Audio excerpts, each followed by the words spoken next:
Të dashur dëgjues, në videon e sotme do të flasim për ngjallat e detit dhe ngjallat elektrike. Ngjallat e detit janë shumë interesante dhe pak misterioze. Ngjalla e detit është një peshk me trup të gjatë, të hollë dhe pa luspa të dukshme, që i ngjan gjarprit. Ajo jeton si në det ashtu dhe në ujëra të ëmbla, në lumenj dhe liqene. Ngjallat janë mishngrënëse. Ato ushqehen me peshq të vegjël, krustace, molusqe, insekte ujore dhe zakonisht ushqehen natën. Lind pyetja: a janë të rrezikshme ngjallat për njeriun? Jo, ngjallat nuk janë të rrezikshme për njeriun. Ato janë të turpshme dhe shmangin kontaktin me njeriun. Vlerat e tyre për njeriun janë shumë të vlerësuara si ushqim në disa vende. Kanë rëndësi të madhe ekologjike dhe fatkeqësisht sot janë specie e rrezikuar për shkak të ndotjes dhe peshkimit të tepruar. Lind pyetja: si zbulon njeriu ngjallat për të ushqyer? Nga vëzhgimi i natyrës, njeriu i lashtë ushqehej me gjithçka që kapte lehtë në ujë. Ngjallat jetonin pranë brigjeve, lumenjve dhe konetave. Ato dilnin natën ose pas shqirave dhe kapeshin lehtë me duar, kurthe primitive ose heshta. Kjo i bëri ngjallat një burim ushqimi i sigurt për njeriu. Shija dhe vlerat ushqyese. Ngjalla ka mish shumë të yndyrshëm dhe energjik.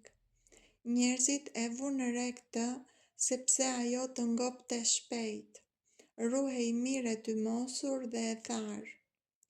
Jepte shumë energji, sidomos në dimër, kështu që ajo u bë ushqim i çmuar. Dëshmitë arkeologjike. Janë gjetur kocka ngjallash në vendbanime parahistorike, piktura dhe shkrime të lashta në Egjipt, Rom dhe Greqinë e lashtë.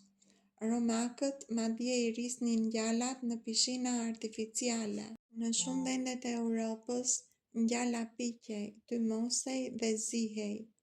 Ajo ishte ushqim feste dhe ushqim për dimër. Në disa kultura, ajo lidhej me forcën dhe jetëgjatësinë. Lind pyetja: për çfarë përdoret ngjalla përveç ushqimit? Në mjekësinë popullore, në të kaluarën, yndyra e ngjallës përdorej për lyerjen e plagëve. Besohej se ndihmonte për dhimbjen e kyçeve dhe reumatizmën. Në disa zona përdorej për sëmundje të lëkurës. Sot këto nuk përdoren zyrtarisht në mjekësinë moderne. Nga ngjalla nxirrej vaj për ndriçim të llambave primitive. Vaji i saj përdorej për mbrojtjen e lëkurës së këpucëve nga uji dhe peshkatarët e përdornin për vajisjen e rjetave. Ngjallat janë përdorur për studime biologjike, sidomos për orientimin, migrimin dhe përshtatjen ndaj ujërave të ndryshme. Ato kanë ndihmuar shkencëtarët të kuptojnë më mirë instinktin e migrimit. Në disa kultura, ngjalla përfaqësonte forcën, durimin dhe mbijetesën, dhe në folklor lidhej me ujin, pjellorinë dhe fshehtësinë. Përveç ngjallave të detit, ekzistojnë dhe ngjallat elektrike, që janë një nga krijesat më mahnitse të natyrës. Ngjallat elektrike, edhe pse quhen ngjalla, ato nuk janë ngjalla të vërteta. Ata janë peshq elektrik që jetojnë në ujëra të ëmbla të Amerikës së Jugut, në Amazon, në Orinoco. Lind pyetja: si prodhojnë energji elektrike këto ngjalla? Trupi i tyre përbëhet rreth 80% nga organe elektrike. Ato kanë mijëra qeliza speciale që quhen elektrocite. Kur aktivizohen njëkohësisht këto qeliza, prodhojnë rrymë elektrike. Lind pyetja, si e prodhojnë energjinë elektrike? Trupi i tyre përbëhet rreth 80% nga organe elektrike. Ato kanë mira qeliza speciale elektrike, të cilat kur aktivizohen njëkohësisht prodhojnë rrymë elektrike.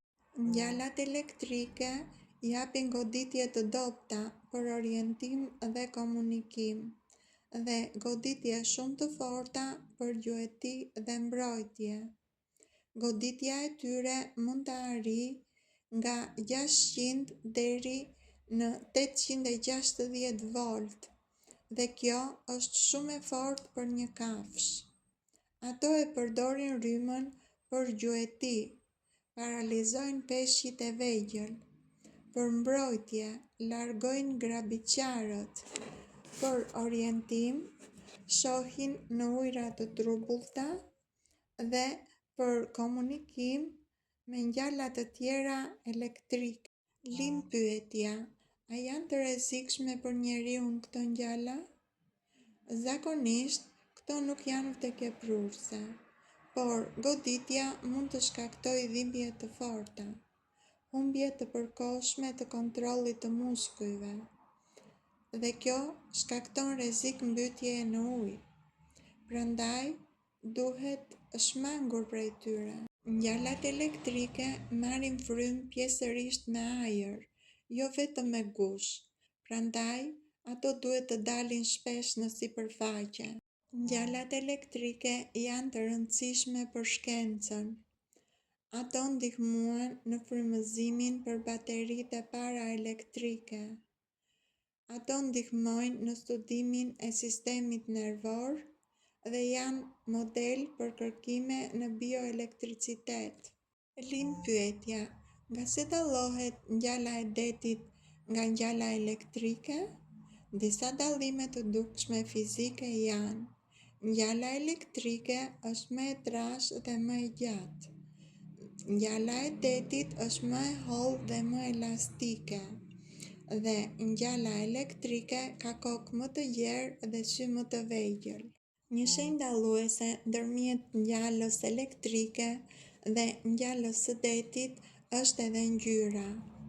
Ato nuk kanë ngjyrë tamam të njëjtë, edhe pse nga larg mund të duken të ngjashme. Ngjalla elektrike ka ngjyrë kafe të errët në gri të errët, bark të qelët, ndonjëherë pak të verdhë. Ngjyra e saj është e njëtrajtshme dhe pa shkëlqim. Kjo gjë e ndihmon këtë ngjallë për t'u fshehur në ujëra të trubullta të lumenjve. Ngjalla e detit ka ngjyrë jeshile kafe, ulliri ose gri. Barkun e ka të argjend ose të verdhë të qelët. Lëkura e saj ka pak shkëlqim. Ngjyra e kësaj ngjale ndryshon sipas moshës dhe fazës së jetës, nga e verdhë në të argjend. Formimi i organeve elektrike te ngjallat elektrike është një shembull fantastik i evolucionit.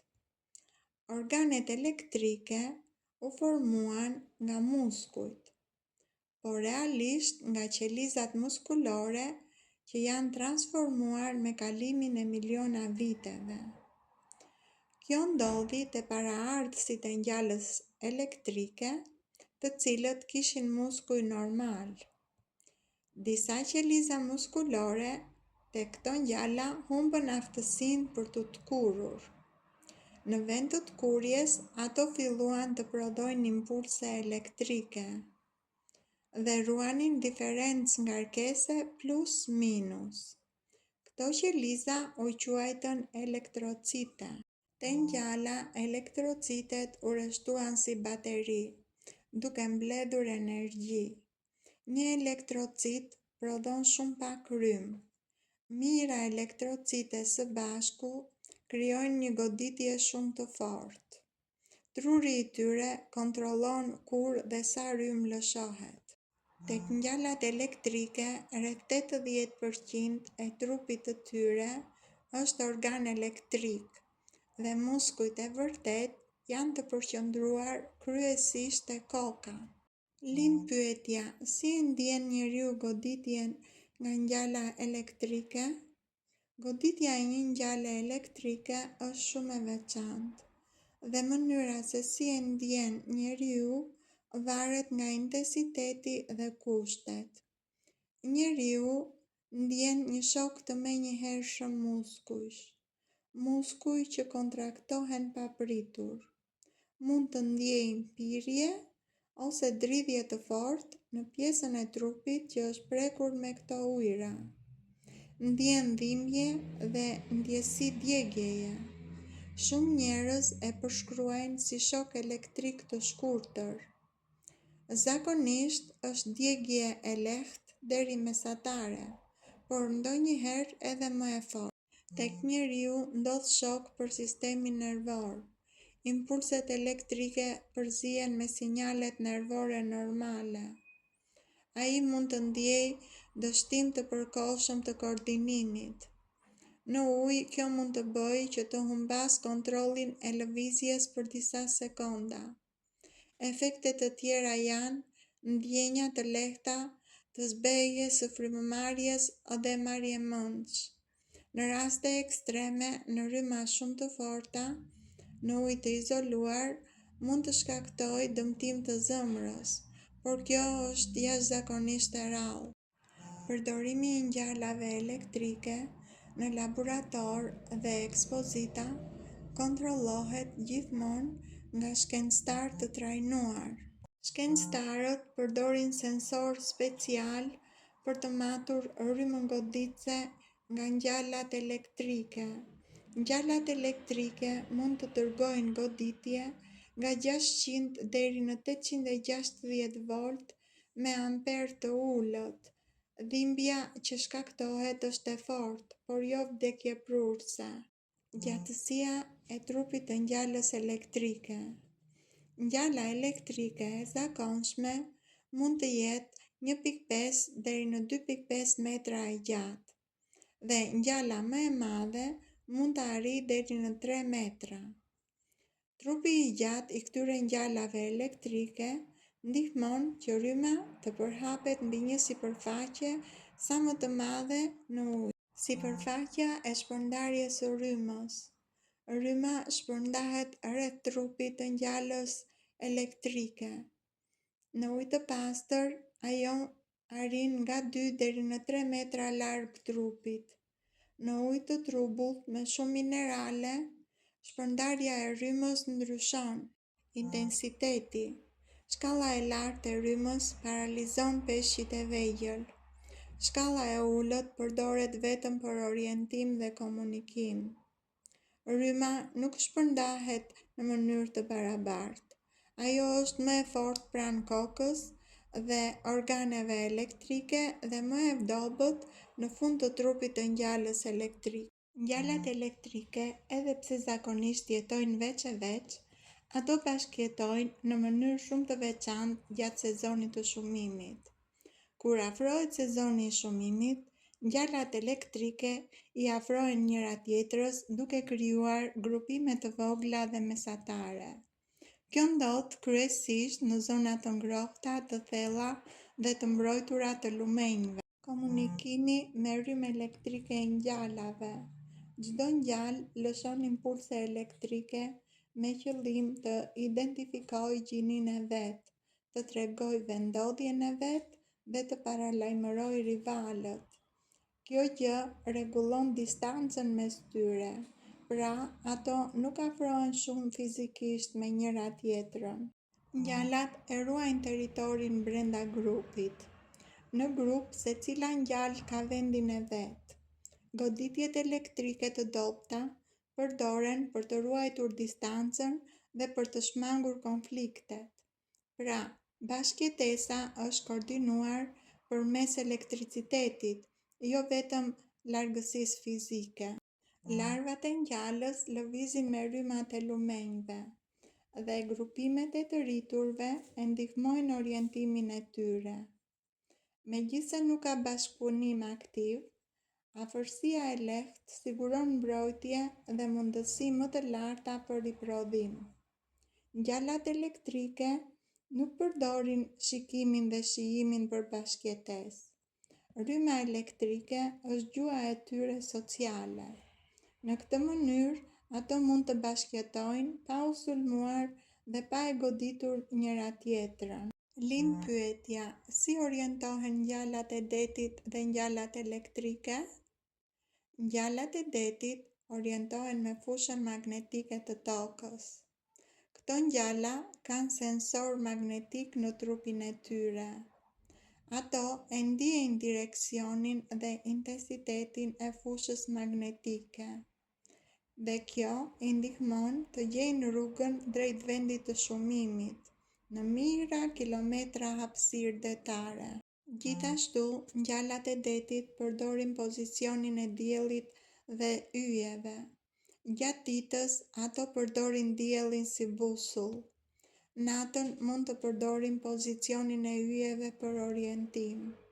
Kjo i ndihmon ato për të orientuar sidomos gjatë udhëtimeve natën në det të hapur. Ngjallat elektrike kanë një mënyrë krejt të ndryshme orientimi nga ngjallat e detit, sepse ato jetojnë kryesisht në ujëra të trubullt alumensh, ku shikimi është i kufizuar. Ngjallat elektrike orientohen me anë të rrymës elektrike të trupit të tyre. Ato kanë organe elektrike që lëshojnë impulse të dobëta. Këto impulse ndjejnë objektet dhe pengesat në ujë. Ngjallat e shohin mjedisin përreth si një hartë elektrike, dhe kjo i ndihmon ato të lëvizin dhe të gjuajnë ushqim pa pasur nevojë për sy. Disa studime tregojnë se ngjallat elektrike përdorin fushën magnetike për orientim gjatë lëvizjes. Kjo nuk është aq e fuqishme sa te ngjallat e detit, por i ndihmon të orientohen në lumenjë të gjatë dhe te gëzime të rrjedhave. Pra, si përfundim mund të themi se ngjallat elektrike orientohen me energji, ndërsa ngjallat e detit orientohen me harta natyrore dhe kujtesë. Lind pyetja, cilët janë grabitqarët e ngjallave? Grabitqarët e ngjallave ndryshojnë sipas llojit të ngjallave. Ngjallat e detit dhe ngjallat elektrike kanë kërcënime të ndryshme, sepse jetojnë në mjedise të ndryshme. Grabitqarët e ngjallave të detit janë peshqit e mëdhenj, si për shembull sharkët e lumenjve, të cilët kapin ngjallat e vogla dhe të dobëta. Gjithashtu, breshkat, krokodilët dhe kafshët të tjera gjysmëtoksore mund të ushqehen me ngjalla.